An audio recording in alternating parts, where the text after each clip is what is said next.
Hi, this is Kelly again, all the way from East Africa. Today, I want to talk to you a little bit just about family dynamics and how family dynamics can shape us and make us fantastic human beings, or in spite of our families, we become fantastic human beings.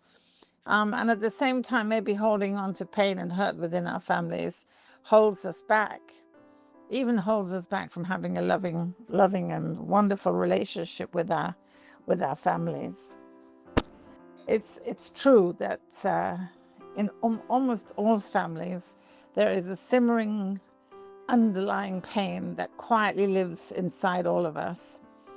There are different circumstances, different histories, of course, but the same pattern.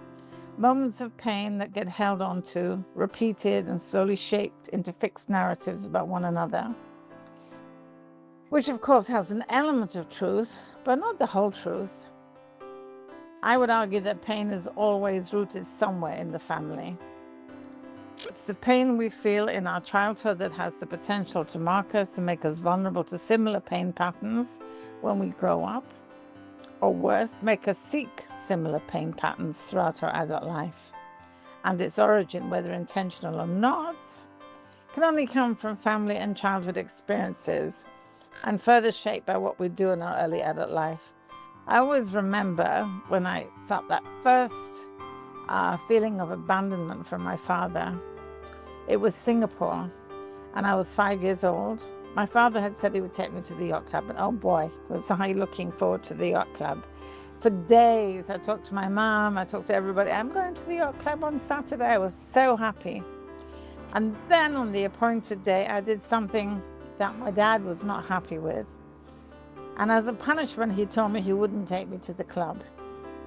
I remember screaming and crying for him to take me. And I had pushed my head in the window bars, begging him to come back and take me as he drove off down the road. This feeling, believe it or not, has stayed with me all my life, all these years. And the trigger for me to almost have a meltdown is this feeling that someone is leaving. Excuse me. Sometimes I think I push the boundaries just to see if they will leave, or man up and stay and build something wonderful. In almost every family, there are fragments, misunderstandings, wounds, things said or unsaid, things not done or done, that can over time begin to define the whole relationship. If they're not mindful with how they treat the relationship, these pains can be revisited and retold again and again. They become old friends. Hey, let me tell you about my pain. Almost like a security blanket, becoming difficult to exist without the narrative of anger or disappointment. The danger is that when pain becomes the central story, and it's the one you regurgitate over and over, it grows, it gathers weight, it starts to overshadow something else that also existed. All the love, all the effort, the sacrifice, even the simple, imperfect ways people try to be better parents, or better sons, or better daughters. But the real danger is that it changes the beauty in all of us by harboring the negative instead of celebrating the positive and building on that to frame a loving, caring, and kind relationship.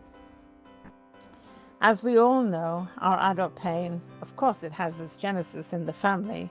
It's where we have our earliest relationships, where we are our most open, our most unguarded, that childhood innocence, that first experience where we get hurt, whether intentional or not. Those early wounds can mark us. They can make us vulnerable to similar patterns later in life, or even draw us unconsciously toward them.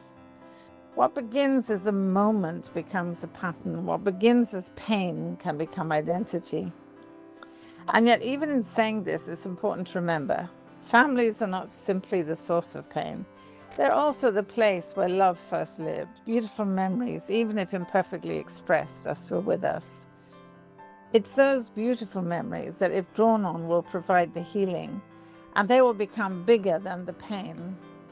But we have to remember them. We have to nurture those memories. Living inside the pain can hold a person back. The decision, often unconsciously wanting to hold on to it, can cause it to deepen, to fester, layering new hurt on top of old. What began as something real and human slowly becomes something incredibly heavy, something that shapes how we see everything and everyone. There is also a responsibility in how pain is carried and shared. When it is spoken about repeatedly, especially beyond those directly involved or outside the family, it can spread the hurt further. It invites judgment, it affixes roles, and tells only one side of a deeply complex story. And in doing so, it can be unfair to the one being judged, reducing a whole life, a whole person into fragments of partial truths. Healing, when it comes, does not arrive through proving who was right or who was wrong. It comes through something much more difficult and much more generous. Love, shared humanity, even laughter can find its way back into the family fold. But most of all, we have to learn how to forgive. Not the kind that erases the past, but the kind that loosens the grip on all negativity. Because families are rarely made up of villains and victims.